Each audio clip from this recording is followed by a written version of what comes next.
அன்பான மக்களே, நம்மளோட விஜய் வந்துட்டு காவேரி வீட்ல போய் காவேரிய கூப்பிடுறாரு இல்லையா? கூப்பிடும்போது சாரதா கிட்ட வந்து மனசார மன்னிப்பு கேட்குறாரு.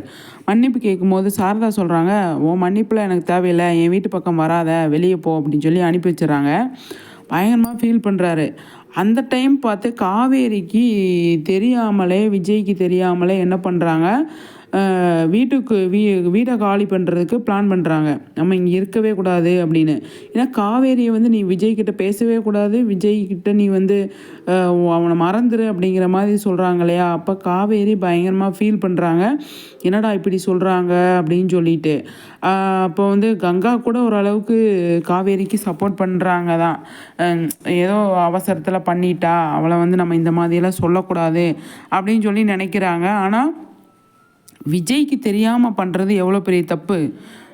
அது வந்து விஜய் அதுலேயுமே அவருக்கு வந்து கோவம் தான் வரும். அவர் இனிமேல் காவேரி காவேரின்னு கெஞ்சுவாரா அப்படின்னா அது எனக்கு தெரிஞ்சில்ல. ஆனால் ஃபீல் பண்ணுவார், நம்ம பண்ண தப்பு தப்பு அப்படின்னு.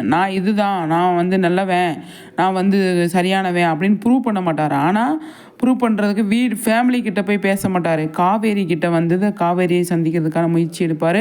காவேரி வந்து எந்த அளவுக்கு அது சாத்தியமாக இருக்கும் அப்படின்னு சொல்லி. கண்டிப்பாக காவேரி விஜய் பார்க்கணுன்னு நினச்சா வந்து பார்ப்பாங்க தான். ஆனால் வீட்டு ஆளுங்க விடுவாங்களா அப்படிங்கிறது தான். காவேரியை தேடி விஜய் கண்டிப்பாக போவார். அது மாற்று கருத்தே கிடையாது. ஆனால் வீட்டு ஆளுங்க கிட்ட நான் இப்படி தான், நான் நல்லவன் அப்படின்னு சொல்லி ப்ரூவ் பண்ணணும்னு ட்ரை பண்ண மாட்டார். ட்ரை பண்ணவும் கூடாது அப்படிங்கிறத என்னோட கருத்து.